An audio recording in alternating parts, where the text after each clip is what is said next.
സ്വർഗത്തിലെ പൊന്നുതമ്പുരാൻ തൻ്റെ സൃഷ്ടികളായ മക്കളായ നാം ഓരോരുത്തരിലും നിരവധി കഴിവുകൾ, താലന്തുകൾ നൽകി നമ്മളെയൊക്കെ പരിപോഷിപ്പിക്കുന്നു.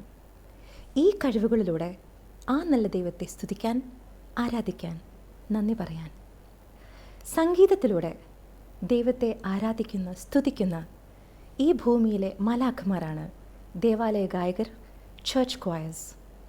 തിരുഗീതികൾ എന്ന ഈ ഒരു പ്രോഗ്രാമിലൂടെ സംഗീതത്തിലൂടെ ശുശ്രൂഷ ചെയ്യുന്ന ഇവരിലേക്ക് നാം പുതിയ ഗാനങ്ങൾ എത്തിക്കുന്നു, പുതിയ പാഠങ്ങൾ എത്തിക്കുന്നു.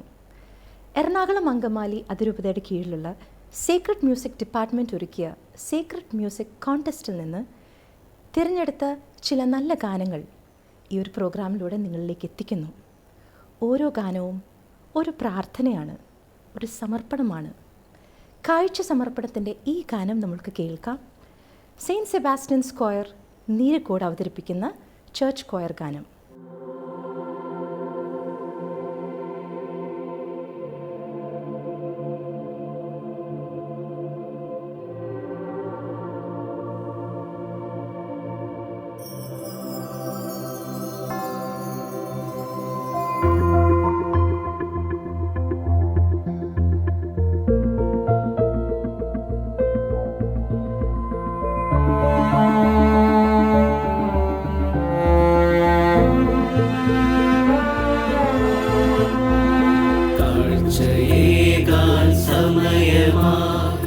സർവവും സമർപ്പണം ചെയ്തിടുന്നു. ആബേൽ നൽകിയ ബലി പോലെ എന്നെ പൂർണ്ണമായി നൽകിയിടുന്നു. കാഴ്ചയേകാൻ സമയമായി സർവവും സമർപ്പണം ചെയ്തിടുന്നു. ആബേൽ നൽകിയ ബലി പോലെ എന്നെ പൂർണ്ണമായി നൽകിയിടുന്നു.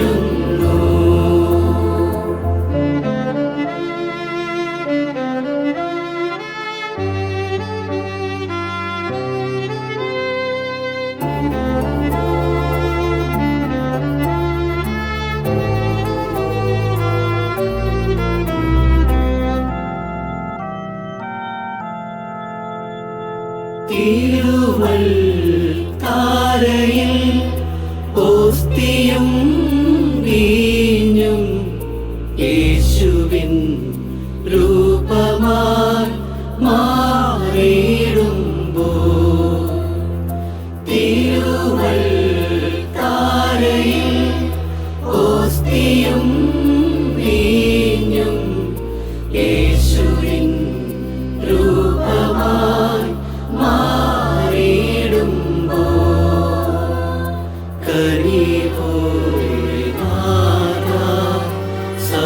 സമർപ്പിക്കുന്നു. ഞങ്ങളെ നീ സ്വന്തമായി സ്വീകരിക്കണമേ.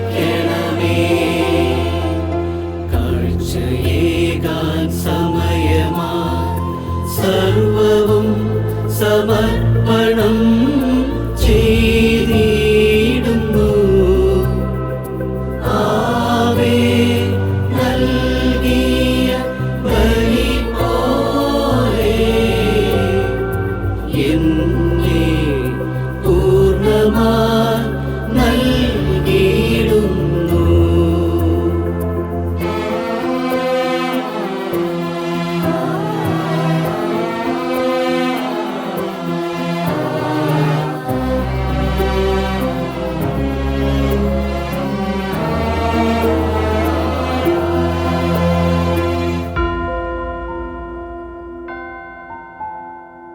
ആദിയും വ്യാധിയും എന്നും വരങ്ങളും തിരുമുൻപിൽ കാഴ്ചയായി നൽകിയിടുന്നു.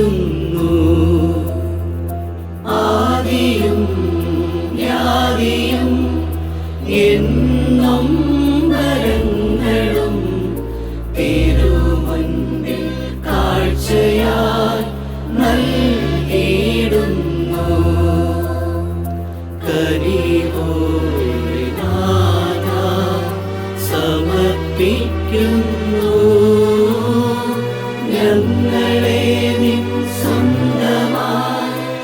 സ്വീകരിക്കണമേ.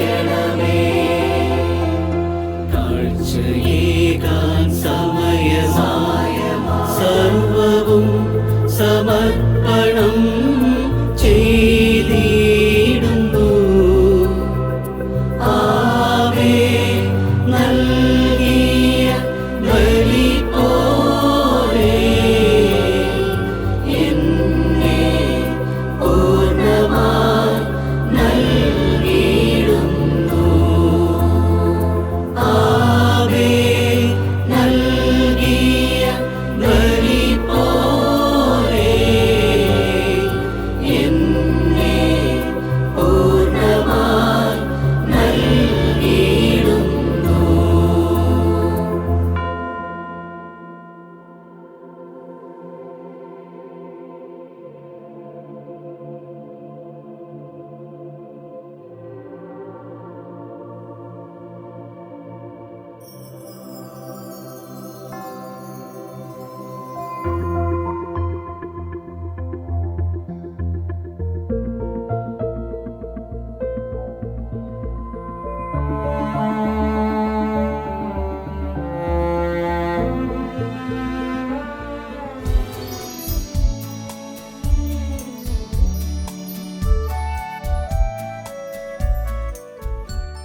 തിരുക്കർമ്മ സംഗീതത്തിന് 3 ഗുണങ്ങളുണ്ടായിരിക്കണം. Qualities of sacred music. ഒന്ന്, അത് പവിത്രമായിരിക്കണം. 2, അതിന് അഴകും ആകാരഭംഗിയും ഉണ്ടാകണം. 3, അത് സാർവത്രികമായിരിക്കണം, യൂണിവേഴ്സാലിറ്റി. ഒന്നാമത്തേത് തിരുക്കർമ്മ സംഗീതത്തിൻ്റെ പവിത്രത, വിശുദ്ധി.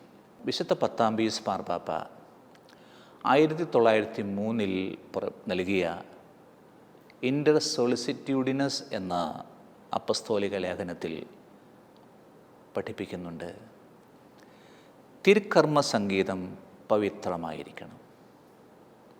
അത് നിർവഹിക്കുന്നവർ തിരുക്കർമ്മ സംഗീതത്തെ ദുഷിപ്പിക്കുന്ന, ഭക്തിയില്ലാതെ പാടുന്ന, അനാദരവ് കാണിക്കുന്ന എല്ലാ രീതികളും ഉപേക്ഷിക്കണം.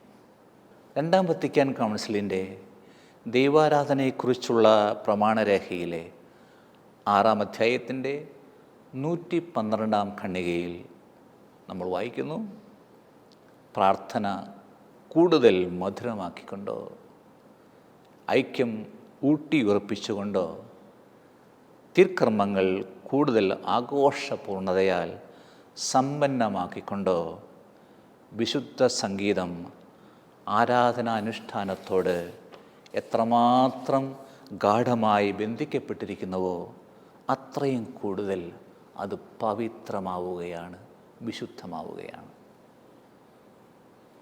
2-ാമത്, തിരുക്കർമ്മ സംഗീതത്തിന് അഴകും ആകാരഭംഗിയും ഉണ്ടാകണം. നമ്മുടെ വിശുദ്ധ കുർബാനയുമായി സമ്മേളിക്കുന്ന എല്ലാ കാര്യങ്ങൾക്കും സൗന്ദര്യമുണ്ടാകണം. നാം ആരാധിക്കുന്ന ദൈവത്തിൻ്റെ നന്മയും സൗന്ദര്യവും അത് പ്രതിഫലിപ്പിക്കണം. പുറപ്പാടിൻ്റെ പുസ്തകം 25 മുതൽ 30 വരെയുള്ള അധ്യായങ്ങളിൽ കർത്താവ് തനിക്ക് ഒരു വിശുദ്ധ കൂടാരവും അതിലെ ഉപകരണങ്ങളും എങ്ങനെ നിർമ്മിക്കണമെന്ന് മോശയോട് ആവശ്യപ്പെടുന്നുണ്ട്. സാക്ഷ്യപേടകവും തിരുസാന്നിധ്യത്തിൻ്റെ അപ്പത്തിൻ്റെ മേശ, വിളക്കുകാല്, സാക്ഷ്യകൂടാരം, ബലിപീഠം, കൂടാരാങ്കണം, ധൂപപീഠം, പുരോഹിത വസ്ത്രങ്ങൾ എല്ലാം കർത്താവിൻ്റെ സൗന്ദര്യവും വിശുദ്ധിയും പ്രതിഫലിപ്പിക്കുന്നതാകണം. പുറപ്പാട് 28:2 ഒരു വചനമുണ്ട്, അഹ്റോന് മഹിമയും അഴകും നൽകുന്നതിന് അവന് വേണ്ടി വിശുദ്ധ വസ്ത്രങ്ങൾ നിർമ്മിക്കുക. ഞാൻ പറഞ്ഞു വരുന്നത് ദേവാലയവുമായി ബന്ധപ്പെട്ട, ആരാധനയുമായി ബന്ധപ്പെട്ട എല്ലാ കാര്യങ്ങൾക്കും, സംഗീതത്തിനും സജ്ജീകരണങ്ങൾക്കെല്ലാം ഒരു അഴകും ആകാരഭംഗിയും സൗന്ദര്യവും ഉണ്ടാകണം. ബെനഡിക്ട് 16 മാർപ്പാപ്പ 2008 പാരീസിലെ കത്തീഡ്രലിൽ പ്രസംഗിച്ചപ്പോൾ പറഞ്ഞു, നമ്മുടെ ആരാധനാക്രമങ്ങൾ സ്വർഗത്തിലെ സ്തുതികീർത്തനങ്ങളുടെ മുന്നാസ്വാദനമാണ് പ്രദാനം ചെയ്യുന്നത്. വിശുദ്ധ 10 പീസ് മാർപ്പാപ്പ നമ്മൾ ആദ്യം സൂചിപ്പിച്ച ഇൻ്റർ സൊളിസിറ്റ്യൂഡിനസ് എന്ന ചാക്രിക ലേഖനത്തിൽ നമ്മെ ഓർമ്മിപ്പിക്കുന്നു, വിശുദ്ധ സംഗീതം യഥാർത്ഥ കലാസൃഷ്ടിയാകണം, അല്ലെങ്കിൽ കേൾക്കുന്നവരുടെ മനസ്സിൽ അത് പതിയില്ല. 12 പീസ് മാർപ്പാപ്പ 1955 നൽകിയ വിശുദ്ധ സംഗീതം എന്ന അപ്പസ്തോലിക് പ്രബോധനത്തിലൂടെ തിരുക്കർമ്മ സംഗീതത്തിനും ഗായക സംഘങ്ങൾക്കും വേണ്ടി നൽകിയ നിർദ്ദേശങ്ങളും പ്രോത്സാഹനങ്ങളും വളരെ ശ്രദ്ധിക്കപ്പെട്ടു.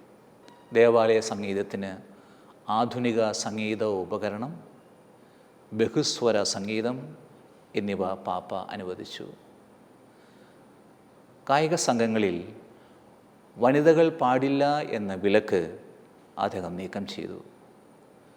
ഈ നിർദ്ദേശങ്ങൾ തിരുക്കർമ്മ സംഗീതത്തിൻ്റെ അഴകും ഭംഗിയും വർദ്ധിപ്പിച്ചു. മൂന്നാമതായി, തിരുക്കർമ്മ സംഗീതത്തിന് ഒരു സാർവത്രിക സ്വഭാവമുണ്ട്. സംഗീതം ഒരു ലോകഭാഷയാണല്ലോ. Music is a universal language. അത് 10,000-കണക്കിന് ഭാഷകളെ അപ്രസക്തമാക്കുന്നുണ്ട്. കാരണം സംഗീതം ഹൃദയത്തിൻ്റെ ഭാഷയാണ്. നാദബ്രഹ്മം എന്ന് നമുക്ക് കേട്ടിട്ടുണ്ട്. എല്ലായിടത്തും സംഗീതമുണ്ട്, അതെല്ലായിടത്തും വ്യാപിക്കുന്നു. ഏത് ഭാഷയിലായാലും ഏത് രാജ്യത്തു നിന്നോ ആയാലും സംഗീതം ലോകം മുഴുവൻ വ്യാപിക്കുന്നു.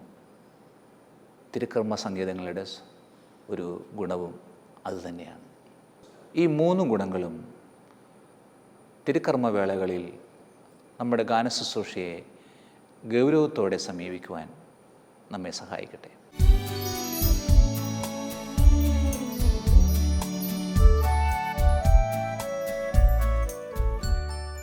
സീക്രട്ട് മ്യൂസിക് കോൺടെസ്റ്റിൻ്റെ ഒരു പ്രത്യേകത ലോകത്തിൻ്റെ വിവിധ ഭാഗങ്ങളിൽ നിന്ന് ഈ ഒരു മത്സരത്തിൽ പങ്കാളിത്തം കണ്ടു എന്നതാണ്.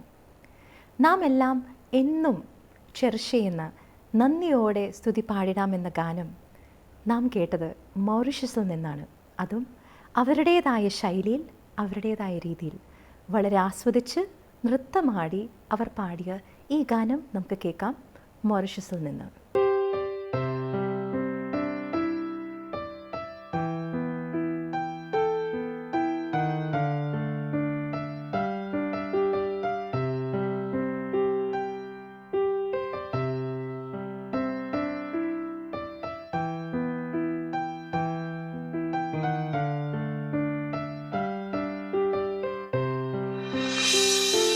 നന്ദിയോടെ നാം സ്തുതി പാടും.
പ്രിയപ്പെട്ടവരെ, ഇന്നത്തെ ഈ എപ്പിസോഡിൽ ആധുനിക സംഗീത രീതികൾ ദേവാലയത്തിൽ ഉപയോഗിക്കുന്നത് ശരിയോ എന്ന ഒരു ചോദ്യത്തിനുള്ള ഉത്തരം തേടാൻ ശ്രമിക്കുകയാണ്.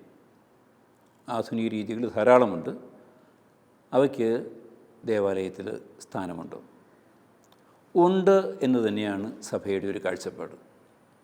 കാരണം സഭ കാലം മുന്നോട്ട് പോകുന്നതനുസരിച്ച് ആധുനിക രീതികൾ വരും. അവയെ നമുക്ക് ഉൾക്കൊള്ളാൻ സാധിക്കണം. അതിൽ സഭയ്ക്ക് അഭിപ്രായ വ്യത്യാസമില്ല. അപ്പോഴും ഏക നിബന്ധന, ഇത് പിന്നെ പ്രാർത്ഥിക്കാൻ സഹായിക്കുന്നുണ്ടോ, ഇതിൻ്റെ പ്രാർത്ഥനയ്ക്ക് തടസ്സമായിട്ട് വരുന്നുണ്ടോ, ദൈവത്തിലേക്ക് ഹൃദയം ഉയർത്താൻ അവന് തടസ്സമായിട്ട് ഈ ആധുനിക രീതി വരുന്നുണ്ടോ? അങ്ങനെ വരുന്നുണ്ടെങ്കിൽ അത് പാടില്ല. അതവനെ സഹായിക്കുന്നുണ്ടെങ്കിൽ, അതുകൊണ്ടാണ് ചില യൂത്ത് മാസിനൊക്കെ ചിലപ്പോൾ ചില മറ്റ് സന്ദർഭങ്ങളിൽ ഉപയോഗിക്കാൻ അനുവാദമില്ലാത്ത ഇൻസ്ട്രുമെൻറ്റ്സ് യൂത്ത് മാസിന് സഹായിച്ചു. കാരണം യൂത്തിൻ്റെ ഒരു മാനസിക ഘടനയൊക്കെ വെച്ച് അതൊരു പക്ഷേ അവന് കൂടുതൽ പ്രാർത്ഥിക്കാനും ദൈവത്തോടെടുക്കാൻ സഹായിക്കുമെങ്കിൽ തീർച്ചയായിട്ടും അവർക്ക് വേണ്ടി ഉപയോഗിക്കുന്നതിൽ സഭയ്ക്ക് വിരോധമില്ല. പക്ഷേ ഒരു സാധാരണക്കാരെ സംബന്ധിച്ചിടത്തോളം അങ്ങനെയുള്ള രീതികൾ ഒരുപക്ഷെ സ്വീകാര്യമാകണമെന്നില്ല. ഇവിടെയാണ് ഒരു പ്രധാനപ്പെട്ട വ്യത്യാസം നിങ്ങളുടെ ശ്രദ്ധയിൽപ്പെടുത്താൻ ആഗ്രഹിക്കുക. ആരാധനക്രമ സംഗീതവും ഭക്തിഗാനങ്ങളും തമ്മിൽ സാമ്യമുണ്ടെങ്കിലും വ്യത്യാസമുണ്ട്. ദേവാലയത്തിൽ കുർബാന കൂദാശകൾക്ക് ഉപയോഗിക്കുന്ന ഗീതങ്ങളും ഭക്തിഗാനങ്ങൾ, കരിസ്മാറ്റിക് ധ്യാനങ്ങൾക്ക് ഭക്തിഗാനങ്ങൾ ധാരാളം ആലപിക്കാറുണ്ട്. അതുപോലെ മറ്റു ചില സന്ദർഭങ്ങളിലൊക്കെ ഭക്തിഗാനങ്ങൾ ആലപിക്കാറുണ്ട്. ചിലപ്പോഴെങ്കിലും കുർബാന സ്വീകരണത്തിൻ്റെ സമയത്തോ പ്രവേശന ഗീതത്തിൻ്റെ സമയത്തോ ഒക്കെ. പക്ഷേ ആ ഭക്തിഗാനങ്ങൾ സാധാരണ ഭക്തിഗാനങ്ങൾ വ്യത്യസ്തമായിരിക്കണം, ആരാധനക്രമത്തോട് ചേർന്ന് പോകുന്ന ഗാനങ്ങളായിരിക്കണം. ഈ ഒരു വ്യത്യാസം നമ്മൾ തിരിച്ചറിയുന്നില്ല എങ്കിൽ ഏത് ഗാനവും ദേവാലയത്തിലേക്ക് കയറി വരും. നിർഭാഗ്യവശാൽ ഇവിടെ ധാരാളമായിട്ട് ഇപ്പോൾ യൂട്യൂബിലൂടെ ധാരാളം പാട്ടുകൾ പുതുതായിട്ട് ഇറങ്ങുന്നുണ്ട്. പലരും ഒക്കെ പാട്ട് പാടി യൂട്യൂബിലേക്ക് ഇടുന്നുണ്ട്. പണ്ടാണെങ്കിൽ കസറ്റുകൾ ഇറങ്ങുമായിരുന്നു. ഏത് കസറ്റിലും ഏത് യൂട്യൂബിലും പറയുന്ന പാട്ടുകൾ പഠിച്ചിട്ട് അത് ദേവാലയത്തിലേക്ക് കൊണ്ടുവരുന്ന ഒരു പതിവ് ഇവിടെ ഉണ്ടായിരുന്നു. ഇപ്പോഴും ചില സ്ഥലങ്ങളിൽ തുടരുന്നുണ്ട്. അത് സഭയ്ക്ക് സ്വീകാര്യമായിട്ടുള്ള രീതിയല്ല. കാരണം യൂട്യൂബിലൊക്കെ ഇറങ്ങുന്ന ആധുനിക രീതികളാണ്. ആ ആധുനിക രീതികളെല്ലാം സഭയിലേക്ക് ദേവാലയ സംഗീതമായിട്ട് ഉപയോഗിക്കാനായിട്ട് സഭ അനുവാദം കൊടുക്കണമെന്നില്ല. പണ്ടൊക്കെ ആണെങ്കിൽ സിനിമാ പാട്ടുകൾ അല്ലെങ്കിൽ സിനിമാ പാട്ടിൻ്റെ ട്യൂണിലുള്ള പാട്ടുകളൊക്കെ ദേവാലയത്തേക്ക് പ്രവേശനം ലഭിച്ചിരുന്നവയാണ്. ഇന്ന് ആ ശീലമൊക്കെ ഒരു പരിധിവരെ മാറിക്കിട്ടിയിട്ടുണ്ട്. പക്ഷേ ആധുനിക ചില രീതികൾ ദേവാലയ സംഗീതത്തെ സബ്സ്റ്റിറ്റ്യൂട്ട് ചെയ്യുന്ന ഒരു തെറ്റായ പ്രവണത ചില സ്ഥലങ്ങളിലും കാണുന്നുണ്ട്. ഇവിടെ ഒരു ചോദ്യം പലരും ചോദിക്കുന്നുണ്ട്. കലാകാരന് ആവിഷ്കാര സ്വാതന്ത്ര്യമില്ലേ? ചില നടന്മാർ പറയും, എനിക്ക് സംവിധായകൻ അതുപോലെ എനിക്ക് ഇങ്ങനെ ചെയ്യാൻ ആഗ്രഹം, കാരണം എൻ്റെ ഒരു സ്വാതന്ത്ര്യമാണ്, ഞാനൊരു അഭിനേതാവാണ്, എനിക്ക് ആഗ്രഹമുള്ള രീതിയിൽ അഭിനയിക്കാം. ഒരു സംവിധായകനും അത് സമ്മതിക്കില്ല. എന്ന് പറഞ്ഞതുപോലെ എനിക്ക് എൻ്റെ കല, എൻ്റെ സംഗീതം അവതരിപ്പിക്കുക എൻ്റെ ഒരു രീതിയുണ്ട്, എൻ്റെ ചില വാക്കുകളുണ്ട്, അത് ഉപയോഗിച്ചായിരിക്കും ഞാൻ രചിക്കുക, ചിട്ടപ്പെടുത്തുക എന്ന് പറഞ്ഞാൽ അത് സഭയ്ക്ക് സ്വീകാര്യമല്ല. കാരണം ഞാൻ നേരത്തെ ഉള്ള എപ്പിസോഡിൽ സൂചിപ്പിച്ചതുപോലെ സഭയ്ക്ക് വ്യക്തമായ ചില കാഴ്ചപ്പാടുകൾ ആരാധനക്രമ സംഗീതത്തെ പറ്റിയുണ്ട്. അപ്പോൾ ഇങ്ങനെ വരുമ്പോൾ 12-ാം വയസ്സ് പറഞ്ഞ ഒരു കാര്യം ഞാൻ നേരത്തെ സൂചിപ്പിച്ചു. ദൈവവിചാരമില്ലാത്തവൻ ദേവാലയ സംഗീതത്തിന് ഒരുമ്പെടരുത്, അവനവിടെ പ്രവേശനമില്ല. ദൈവവിചാരമില്ലാത്തവൻ. അപ്പോൾ ദൈവവിശ്വാസമുള്ളവരും ദൈവത്തെ ആരാധിക്കാൻ താല്പര്യമുള്ളവരായിരിക്കും രംഗത്തേക്ക് വരേണ്ടത്. ഉപകരണങ്ങൾ വായിക്കാൻ സാമർഥ്യമുള്ളവരുടെ പ്രകടനം നടത്തുന്നൊരു സ്ഥലമല്ല ദേവാലയ സംഗീതത്തിൻ്റെ വേദി. സ്വരമാധുരിയുള്ളവർക്ക് ആർക്കും കയറി പാടാവുന്ന ഒരു സ്ഥലമല്ല ദേവാലയ സംഗീതത്തിൻ്റെ വേദി. വീണ്ടും ഞാൻ തിരിച്ചു വരുന്നു. ദൈവത്തെ ആരാധിക്കാനും ദൈവത്തെ പ്രീതിപ്പെടുത്താനും വിശുദ്ധി പ്രാപിക്കാനും സ്വർഗം പ്രാപിക്കാനും ആഗ്രഹമുള്ളവരുടെ പ്രവേശന സ്ഥലമാണ് ദേവാലയ സംഗീത വേദി എന്ന് പറയും. അത് കാരണം അത് വിശ്വാസത്തിൻ്റെ ഒരു പ്രകടനമാണ്. ഇല്ല, വിശ്വാസമില്ലാത്തവർ എങ്ങനെയാണ് ഞാൻ ദൈവത്തിൽ വിശ്വസിക്കുന്നു, പരിശുദ്ധാത്മാവിൽ വിശ്വസിക്കുന്നു, അവിടുത്തെ പുത്രൻ യേശു ക്രിസ്തുവിൽ വിശ്വസിക്കുന്നു, എങ്ങനെ പാടാൻ സാധിക്കുക? അപ്പോൾ അർത്ഥശൂന്യമായ വെറുതെ ഒരു വാചിക പ്രകടനം മാത്രമായിട്ട് തീരും നമ്മുടെ ദേവാലയ സംഗീതം. അത് സംഭവിക്കാതെ വിശ്വാസമുള്ളവൻ അവൻ്റെ വിശ്വാസം പ്രകടിപ്പിക്കുന്ന രീതി മാർപ്പാപ്പമാർ പറഞ്ഞിട്ടുള്ളൊരു കാര്യമുണ്ട്. അത് പോളാറോൻ മാർപ്പാപ്പയും ആവർത്തിക്കുകയുണ്ടായി. ഇത് വലിയൊരു പ്രേക്ഷിത പ്രവർത്തനമാണ് ദേവാലയ സംഗീതം എന്ന് പറയുക. എന്ന് പറഞ്ഞാൽ മനുഷ്യൻ്റെ ഹൃദയങ്ങൾ ദൈവത്തിലേക്ക് ഉയർത്താൻ സഹായിക്കുന്ന വലിയൊരു മിഷണറിയാണ് ദേവാലയത്തിൽ പാട്ട് പാടുന്നത്. ആ പാട്ടിനോട് അകമ്പടി സേവിച്ച് അതിനെ കൂടുതൽ മനോഹരമാക്കി തീർക്കുന്നവരാണ് വാദ്യോപകരണങ്ങൾ വായിക്കുന്നവർ. അല്ലാതെ അവരുടെ പ്രകടനം നടത്തുന്ന ഒരു സ്ഥലമല്ല. അങ്ങനെ വരുമ്പോഴാണ് നമുക്ക് പാട്ട് തൊഴിലാളികളുണ്ടാകുന്നത്. പാടാൻ വേണ്ടി പണം വാങ്ങി പാട്ടുപാടി രസിപ്പിക്കുന്നവർ. അങ്ങനെ രസിപ്പിക്കാനുള്ള സംഗീതമല്ല ദേവാലയ സംഗീതം എന്ന് പറയുക. അപ്പോൾ അതുകൊണ്ട് വായനക്കാരുണ്ട്, ദേവാലയത്തിൽ അൾത്താര ശുശ്രൂഷികളുണ്ട്, മതാധ്യാപകരുണ്ട്. അവരെ പോലെ തന്നെ ശുശ്രൂഷികളാണ് ദേവാലയ സംഗീതം ആലപിക്കുന്നവർ, വാദ്യോപകരണങ്ങൾ ഉപയോഗിക്കുന്നവർ. ചില വിദേശ രാജ്യങ്ങളിലൊക്കെ ഞാൻ കണ്ടിട്ടുണ്ട്, ഈ ദേവാലയ സംഗീതത്തിന് വരുന്നവർക്ക് പ്രത്യേക ഒരു യൂണിഫോമൊക്കെ ഉണ്ട്. അത് ഈ ഗൾഫ് രാജ്യങ്ങളിലൊക്കെ പോകുമ്പോൾ കാണാം. വിദേശ രാജ്യങ്ങളിൽ ആഘോഷമായിട്ടുള്ള അവസരങ്ങളിൽ അവരുടേതായിട്ടുള്ള യൂണിഫോം, ബാൻഡ് സെറ്റുകാരൊക്കെ യൂണിഫോമിൽ വരുന്ന പോലെ ദേവാലയത്തിൽ പാട്ട് പാടുന്നവർ സഭ നിർദ്ദേശിച്ചിട്ടുള്ള അല്ലെങ്കിൽ ദേവാലയം നിർദ്ദേശിച്ചിട്ടുള്ള യൂണിഫോമൊക്കെ ധരിച്ച് വലിയ പരിശീലനം എല്ലാം കഴിഞ്ഞ് സർട്ടിഫിക്കറ്റ് എല്ലാം വാങ്ങിച്ചിട്ടാണ് അവർ ദേവാലയത്തിലെ പാട്ടുകാരായിട്ട് വരുന്നത്. അവർക്ക് പരിശീലനം കിട്ടിയെന്ന് ഉറപ്പാക്കണം. ചില രൂപതകളിലൊക്കെ അങ്ങനെ ചില ശ്രമങ്ങളൊക്കെ നടത്തി കുറേയൊക്കെ വിജയിച്ചു, പക്ഷേ പൂർണ്ണമായിട്ട് വിജയിച്ചിട്ടില്ല. കാരണം സംഘടിതമായിട്ടുള്ളൊരു ശ്രമം ഇതിനുവേണ്ടി സഭയുടെ തലത്തിൽ നടന്നിട്ടില്ല. പലപ്പോഴും ആഗ്രഹങ്ങളുണ്ടായിട്ടുണ്ട്, പലപ്പോഴും പ്രസ്താവനകളുണ്ടായിട്ടുണ്ട്, നിർദ്ദേശങ്ങളുണ്ടായിട്ടുണ്ട്, പക്ഷേ ഒരു ഫോളോ അപ്പ് പലപ്പോഴും അങ്ങനെയുള്ള കാര്യങ്ങളുണ്ടായിട്ടില്ല. അതുകൊണ്ടാണ് സഭ റോമിൽ ഒരു പൊന്തിഫിക്കൽ മാർപ്പാപ്പയുടെ കീഴിൽ ഒരു ഇൻസ്റ്റിറ്റ്യൂട്ട് സ്ഥാപിച്ചിട്ടുണ്ട് ദേവാലയ സംഗീതത്തിന് മാത്രം. ഡോക്ടറേറ്റ് വരെ, PhD വരെ ദേവാലയ സംഗീതത്തിൽ കൊടുക്കുന്ന സംവിധാനങ്ങളുണ്ട്. ലൈസൻഷ്യേറ്റ് അല്ലെങ്കിൽ MA, പോസ്റ്റ് ഗ്രാജുവേഷനും ഡോക്ടറേറ്റും കൊടുക്കുന്ന ഒരു സംവിധാനം റോമിൽ മാർപ്പാപ്പയുടെ കീഴിൽ പ്രവർത്തിക്കുന്നുണ്ട്. Pontifical institute four liturgical music, secret music. അപ്പോൾ അങ്ങനെയുള്ള സ്ഥലങ്ങളിലൊക്കെ പരിശീലനം കിട്ടിയവർ ഉണ്ട്. നമ്മുടെ നാട്ടിലും ചുരുക്കമായിട്ടുണ്ട്, വിദേശത്തൊക്കെ ധാരാളമായിട്ടുണ്ട്. അപ്പോൾ അങ്ങനെ എന്തെങ്കിലും ഒരു പരിശീലന വേദിയിലൂടെ കടന്നു വരികയും ഇതിനു വേണ്ടി ഒരുക്കപ്പെടുകയും ചെയ്യുന്നവർ വേണം ദേവാലയ സംഗീതത്തിലേക്ക് വേണം. അത് ആധുനിക സംഗീതത്തോട് സഭയ്ക്ക് വിരോധമില്ല, പക്ഷേ ഈ ലക്ഷ്യബോധത്തോടുകൂടി ഈ രീതികൾ അവലംബിച്ചുകൊണ്ട് വേണം അങ്ങനെയുള്ള സംവിധാനങ്ങൾ ഒരുക്കാൻ എന്ന് മാത്രം.